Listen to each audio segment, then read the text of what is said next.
Cześć, witam się z Wami na kolejnym vlogu. Powrót do biwakowania. Jesteśmy w okolicach Górsowich. Jest dzisiaj ze mną Paweł. Pawłowi się spodobało, więc przyjechaliśmy po raz kolejny. Idziemy sprawdzić jeszcze miejscówkę, bo tam mamy wstępnie jakąś miejscówkę. Całkiem spoko to wygląda. Ładne tereny. Ale idziemy dalej zobaczyć, czy nie ma czegoś ciekawego. Może jakieś lepsze miejscówki. Coś lepszego do spania. Bo wyjątkowo tym razem jesteśmy w dobrej porze. Jechaliśmy niecałe 3 godzinki, jest jeszcze jasno, jest godzina tam około 18, więc mamy mnóstwo czasu na rozłożenie się, na rozkminienie, czy jakieś miejscówki lepsze się nie trafią. Krótki spacer przed rozbijeniem biwaku i zobaczymy, czy nie ma tutaj czegoś ciekawszego dla nas. Dobra, tutaj czujemy jakiś potencjał dobrej miejscówki. Wiem, czego nie wziąłem. Czego nie wziąłeś? Ostatni przecież to tam pomidory są potrzebne. Jest wielka drama, bo nie miał być chili con carne. Paweł mówił, ale zrobię przypyszne. Wszystko będzie mam, nawet wszystko bulion ma, jest wołowy. wszystko przygotował. Wszystko mamy w lodóweczce przygotowane, ale mówi mi, nie wziął teraz pasaty, nie? Nie ma pasaty, więc zobaczymy. Pasaty, Ale mamy pomidorów. pomidory, zobaczymy, czy uda się coś z tego wyczarować. Miejsce okupowane, bo tam już się Państwo rozkładają, a my idziemy dalej. Idziemy zobaczyć, co się dalej dzieje. Może jakaś lepsza miejscówka. O, tu proszę. No jest tutaj sporo takich fajnych miejsc, bo tu jest następne palenisko. I powiem szczerze, widokowo to moim zdaniem wygląda to lepiej niż to, co mamy tam. No i chyba mamy decyzję. Chyba jednak idziemy na tą miejscówkę z lepszym widokiem. Wracamy się do fury, przeparkujemy. No i zaczynamy się rozkładać. No i zdecydowanie była to dobra decyzja, bo no nieźle tam wygląda. Jest kurde piękny widoczek. No i tak to wygląda za mną. Jak widzicie, jest niezła miejscowa. Tu się rozłożymy. Jest dosyć płasko, więc będą pierwsze testy namiotu Pomoli w lecie. Na razie tylko był testowany w zasadzie w marcu, gdzie jeszcze było dosyć chłodno, więc nie mam pojęcia, jak się zachowa w takich temperaturach 20 stopni plus. No mam nadzieję, że moskitiery tam, które są w środku, nas uratują przed komarami. Paweł jeszcze nie widział, jak wygląda ten namiot. Ostatni namiot, który testował ze mną, no to był ten biały z Decathlonu, który był całkiem spory, ale ten jest jeszcze większy. Paweł nie wierzy, że jest większy. Mówi, że na zdjęciach wygląda na mniejszy. No ale zaraz się przekona.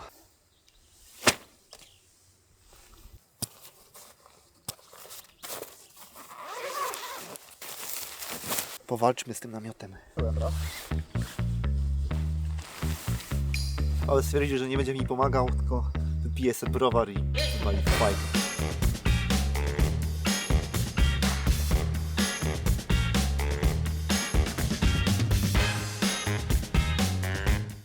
Dobra, Paweł, i co sądzisz o namiocie pod względem rozmiaru?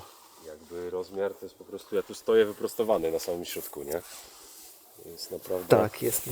No jest jeszcze ta półeczka taka, ale No spokojnie wygląda, jakby tu 4 osoby na łóżkach się mogły zmieścić, a już nie mówiąc o jakichś, wiesz, śpiworach sam. niestety, gdy Paweł opowiadał o tym, jak jest pod wielkim wrażeniem nowego sprzętu, nowy namiot, dużo miejsca, to niestety kamera postanowiła się wyłączyć. Od razu chcę Wam też odpowiedzieć na pytanie, które się pojawiło w tytule filmu. No powiem Wam, jest tłok. Jest tłok, jest masa ludzi. Tu na przestrzeni tego odcinka, tu gdzie się w zasadzie prosimy, to tam powiedzmy w obrębie, powiedzmy, no nie wiem, 100 na 100 metrów, czy tam 200 na 200 metrów, no jest tutaj masa, no z 10 samochodów jak nic i w zasadzie obok nas jest jeden biwak, my, kolejny biwak i jak przyjechaliśmy, to było w miarę pusto, była tylko jedna ekipa tam trochę dalej, my się ustawiliśmy trochę dalej od nich, a teraz to jest po prostu, no jest gęsto, jest tłoczno, więc długi weekend, ładna pogoda, taka miejscówka, no to robi się mega tłok, nie? Większość ludzi przyjechało, widziałem, że albo namioty dachowe w tym miejscu, albo zwykłe namioty na motorach.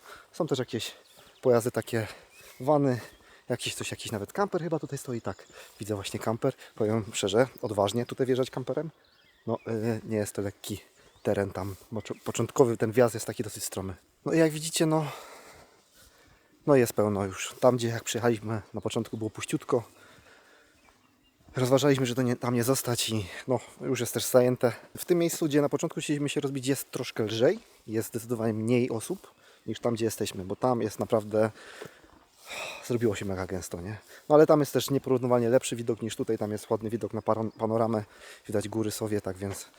No jest to lepsza miejscówka, stąd przypuszczam większe zagęszczenie. No i ta miejscówka, na której jesteśmy, ona jest zaznaczona na grupie biwakowej, więc myślę, też stąd się to bierze, dlaczego jest tak tutaj dużo ludzi, bo no jest to znana miejscówka, myślę, że dosyć popularna, ale myślę, że poza sezonem gdzieś tam wrzesień, październik, to może być tutaj mega dobrze. Powiem Wam, trochę żałuję, że nie podjechaliśmy trochę wyżej, bo tutaj, tu jest mega, trochę bardziej spoko, no i też jest widok niezły.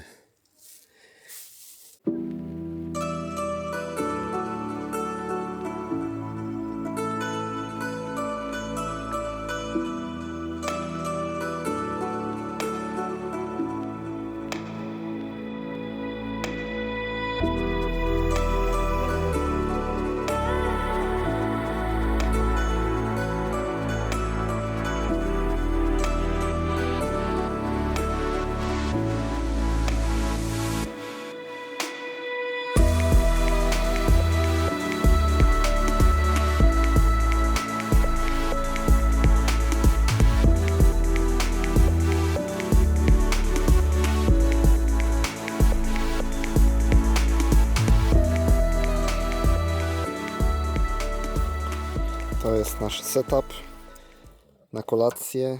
No setup godny pana Roberta Makowicza. Gotowanie w plenerze. Dzisiaj główny kucharz, pan Paweł. Składniki na chili con carne zaraz się pojawią. No i będzie gotowane. Tutaj mamy magiczny zestaw przypraw.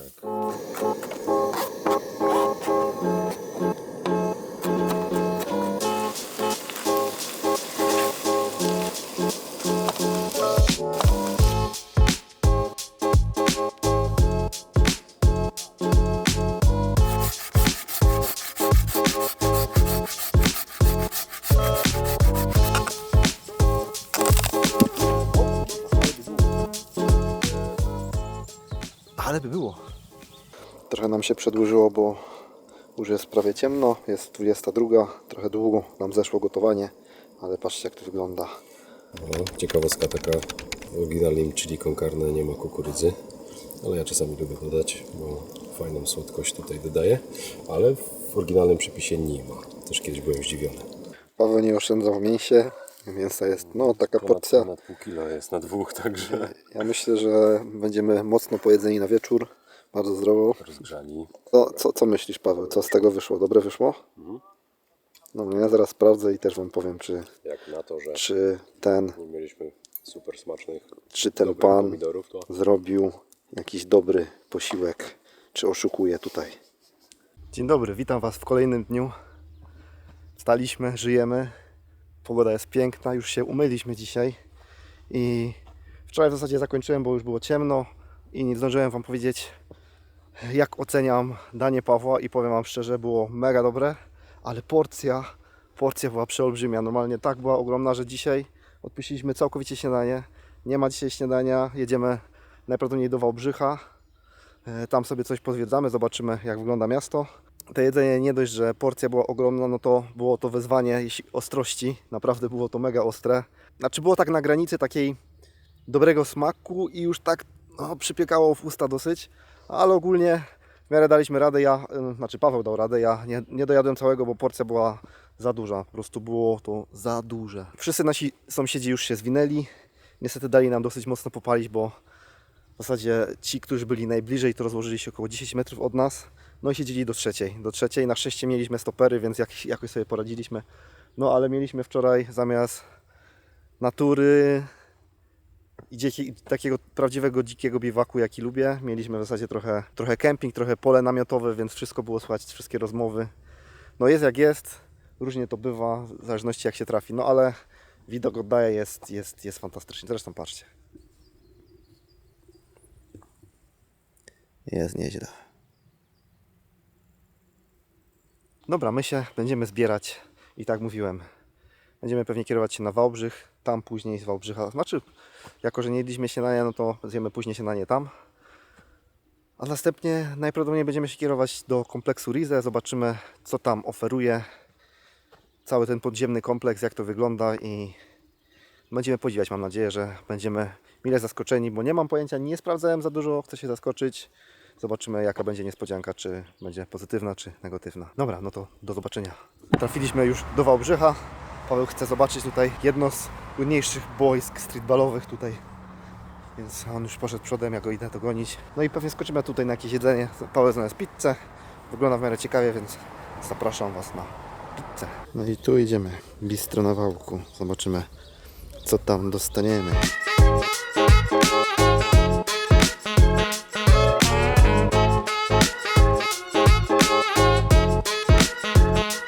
Dobra, jesteśmy po pizzy i muszę Wam powiedzieć, że pizza jest naprawdę ekstra. Jakbyście tu byli, to polecam wybrać się tutaj, bo naprawdę pizza dobrze wysmażona, super składniki, dużo tych składników. Ceny trochę duże, ale mimo wszystko moim zdaniem warto. Mega, mega dobra pizza. Lemoniadka też spoko, nie było nawalone lodu, więc nie piłem lodu, tylko rzeczywiście samą lemoniadę. Też polecam. Ogólnie mega dobre miejsce. No i trafiliśmy do kompleksu Rize, a konkretnie do podziemnego miasta w Osówce. Wszystkich podziemnych atrakcji nie udało nam się zwiedzić, bo mieliśmy ograniczony czas. Ale to, co zobaczyliśmy w Osówce, zrobiło na nas duże wrażenie. Cały kompleks jest owiany tajemnicą. Niemcom nie udało się go skończyć przed końcem wojny, dlatego nie znamy jego przeznaczenia. Co jest niezwykłe, to to, że Niemcy zdecydowali się drążyć cały kompleks w twardej skale, co wymagało ogromnych nakładów finansowych.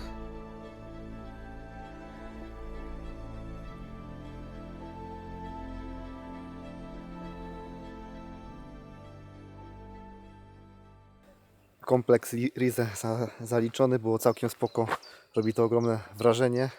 Też polecam, fajna miejscowa, warto zwiedzić, warto zobaczyć, jak to jest tam zrobione, szczególnie jak ktoś się interesuje takimi wojennymi tematami. Ale aktualnie teraz szukamy miejscówki, no szukamy już dobre parę godzin miejscówki. Wszystko póki co jest albo zajęte, albo są zakazy.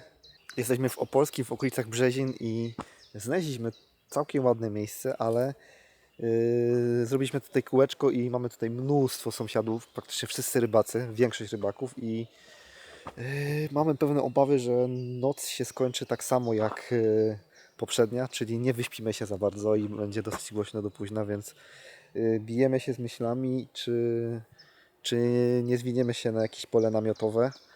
Paweł właśnie dzwonił na jedno pole namiotowe w Turawie, bo chcielibyśmy się tam przy okazji, jak już mamy się poświęcić i rzeczywiście nie wyspać, no to chcielibyśmy się może wykąpać w jakimś fajnym jeziorku, bo tutaj to nie bardzo, tutaj to ciężko, tutaj ta woda nie jest za czysta. Ryby są, no ale no nie wygląda na to super czysto. O właśnie naprzeciwko stawiku słychać muzykę dosyć głośno i myślę, że to pozwoli nam podjąć decyzję, że no znikamy stąd. No jest długi weekend, tak jest długi weekend, więc nie ma łatwo, to jest walka o miejscówki, ludzi jest tak dużo, że jest ciężko, więc myślę, że być może odpuścimy i jeśli nie znajdziemy żadnego pola namiotowego, no to wrócimy do domu i zjemy kiełbasy, każdy osobno w domu swoim na patelni, no. Takie życie Biwakowicza. Tak więc jakby się nie udało znaleźć nam miejscówki jakieś, to żegnam się już z Wami i do następnego. Gdzie my jesteśmy?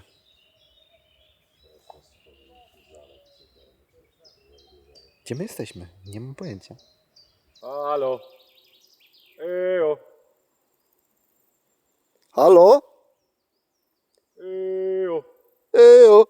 Ejo. Spotkało się dwóch starych chopów, nie? W lesie. Jeśli nie sąsiedzi, no to będzie koncert, nie? Tak więc to jest ewidentny znak, że dzisiaj nawet jakbyśmy tu zostali, no to spania nie ma, nie? Patrzcie, co się dzieje. Z jednej strony i z drugiej. No my takie jeziorko sobie wymarzyliśmy.